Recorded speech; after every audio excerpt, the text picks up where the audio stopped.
នេះដូចអស់ប្រទេសឆ្កែនហ្គាសចឹងបងប្អូនកំពុងតែចង់បានសភាពប្រឡាក់បែបហ្នឹងផងគាត់ជួនអី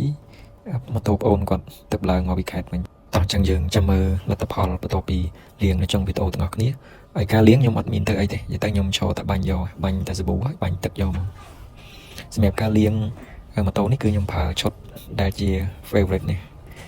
ម៉ូទ័រនេះក្នុងឈុតណា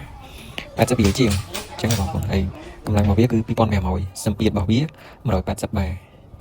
ហើយកំប៉ុងសាប៊ូគឺខ្ញុំប្រើអាថ្លៃសតុំនេះវាអត់ខូចទេតាមពិតខ្ញុំចង់ឲ្យវាខូចតែវាអត់ខូចហើយកម្រងក៏ដែរដូរដែរបងប្អូនកម្រងវាអញ្ចឹងសម្រាប់ការលាងសាប៊ូយើងលាងម៉ូតូយើងប្រើ3កម្របហ្នឹងក៏បានឬមួយក៏វារបស់100មីលីលីត្រអីចឹងណាបាទ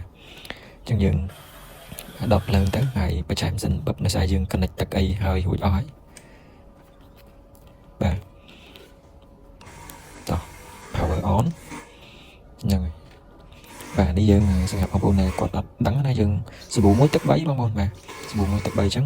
យើងចាក់ទៅតុងប៉ុណ្ណឹងមកវា500មីលីលីត្រហ្នឹងហើយយើងមូលក៏កំប៉ុងនេះថ្នមទៅបាទចប់ជាមួយក្បាលបាញ់នេះ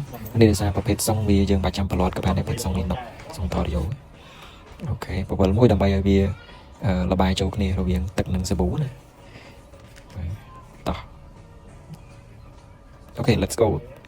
ទៅទាំងអស់គ្នាអញ្ចឹងយើងមើលសភាពប្រឡាក់ទៅនឹងយើងបាញ់មកសពមកនេះអញ្ចឹងនេះវាឲ្យចំនួនដីវាធ្វើការយើងបងប្អូនឃើញដីធ្លាក់មកហូរតាមពពុះសាប៊ូទុកចោល5នាទីរួចរាល់នេះយើងមើលអត់តាន់បាញ់ទឹកទេណាអូយឡើងភ្លឺអាឡូងអានេះយើងអត់ប្រើ form អាឡូងទេបងប្អូនយើងប្រើតែចំនួនដីធម្មតាសម្រាប់ការលាងតែចំនួនដីក៏បានដែរដូចម៉ូតូយើងអី